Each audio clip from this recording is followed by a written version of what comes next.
Strait of Hormuz ఇప్పుడు ప్రపంచాన్ని వణికిస్తున్న ఒకే ఒక్క పదం.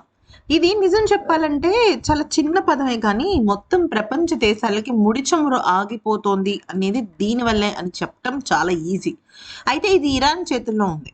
అయితే ఇరాన్కి ఇది ప్రకృతి ఇచ్చిన ఒక వరం అని చెప్పుకోవాలి. ఎందుకనంటే ఈ స్ట్రెయిట్ ఆఫ్ హార్మోస్ని గనక మూసేస్తే, ఇరాన్ మూసేస్తే కాదు మూసేసింది.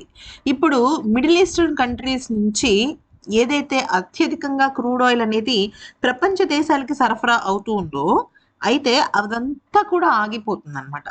సో ఇక్కడ మీరు చూడండి, ఈ రెడ్ కలర్ దగ్గర కింద ఒక టిప్ లాగా ఉంటుంది. ఆ టిప్ని బ్లాక్ చేసేస్తారు. సో ఈ సౌదీ అరేబియా కానీ, లేకపోతే సౌదీ అరేబియాకి యాక్చువల్లీ రెడ్ సీ నుంచి వెళ్ళొచ్చు. కానీ ఇక్కడ ఏమైందంటే కింద యమన్ కానీ, పైన వచ్చేసరికి ఇంకో కొన్ని దేశాలు కానీ ఎలా అయిపోయాయంటే అక్కడ కూడా ఈ ఉగ్రవాదులు ఉన్నారు. అంటే ఎలా చెప్పాలంటే ఇరాన్కి సపోర్ట్ చేసే అక్కడ ఉన్నారనమాట ఉగ్రవాదులు. సో వాళ్ళు నిజంగా రెడ్ సీలోకి వచ్చినా కూడా వాళ్ళకి అది అవ్వదు. సో మిగతా యునైటెడ్ యుఏఈ కానీ, లేకపోతే ఒమన్ కానీ, ఇలాగ ప్రపంచ దేశాలకు సంబంధించి అంటే ఈ మిడిల్ ఈస్టర్న్ కంట్రీస్ బ్లాక్ అయిపోతాయి. సో మరి ఇప్పుడు భారత్ పరిస్థితి ఏంటి? మనకు ఫస్ట్ వచ్చేది మనకు అదే గుర్తొస్తుంది. ఎందుకంటే భారత్కి కూడా కష్టాలు తప్పేలా లేవు. కానీ మన భారత్ ఏమని ప్రకటన చేసిందంటే ఇంకొక 4 రోజుల పాటు యుద్ధం కొనసాగుతుందని చెప్పేసి ట్రంప్ చెప్పాడు. అవునా? అంటే ఎందుకంటే అలీ ఖమేనీ చనిపోయాడు. సో ఇప్పుడు ఎలా ఉందంటే అక్కడంతా కూడా అట్టుడికిపోతుంది. సో ఇటువంటి సమయంలో ఇంకొక 1 మంత్ ఖచ్చితంగా పెట్రోల్కి సంబంధించి చాలా విషయాలు చోటు చేసుకుంటుంటాయి. అప్పుడు ఏంటంటే మ్యాటర్ ఆల్మోస్ట్ మన భారత్ దగ్గర 45 డేస్ వరకు చమురు నిల్వలు అనేవి ఉన్నాయి మన దేశానికి సంబంధించి.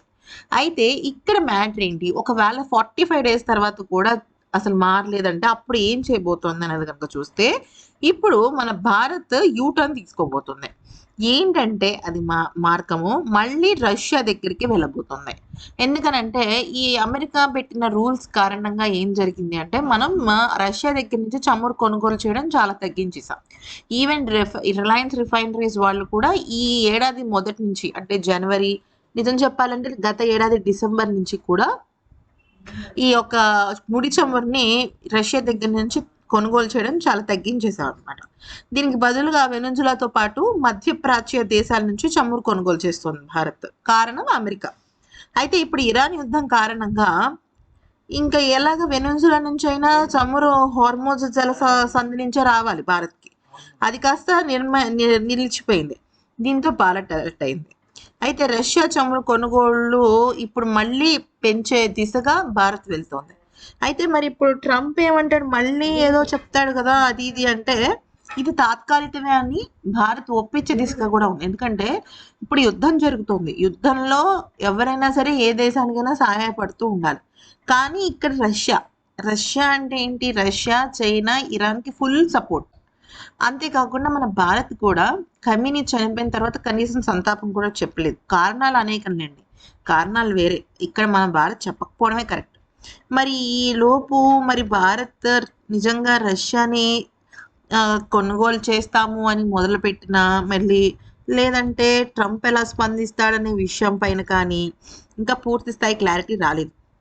కానీ ఇప్పుడు మన భారత్ దగ్గర ఉన్న ఏకైక ఆప్షన్ ఏంటి అంటే రష్యా దగ్గర నుంచి చమురు కొనుగోలు చేయడమే. రష్యా దగ్గర నుంచి కొనుగోలు చేస్తే స్ట్రెయిట్ ఆఫ్ హార్మోజ్ నుంచి సంబంధం లేదు. ఇక్కడ ఇది వేరే చోటు నుంచి వచ్చేస్తుంది అనమాట, మనకి డైరెక్ట్ వచ్చేస్తుంది. సో అక్కడ అసలు ఆ ఆప్షనే లేదు. మనకి హ్యాపీగా మనం ఎంజాయ్ చేయొచ్చు అనమాట లో కాస్ట్లో. మరి అది ఏం జరుగుతుంది ఏంటనేది తెలీదు, వెయిట్ చేసి చూద్దాం.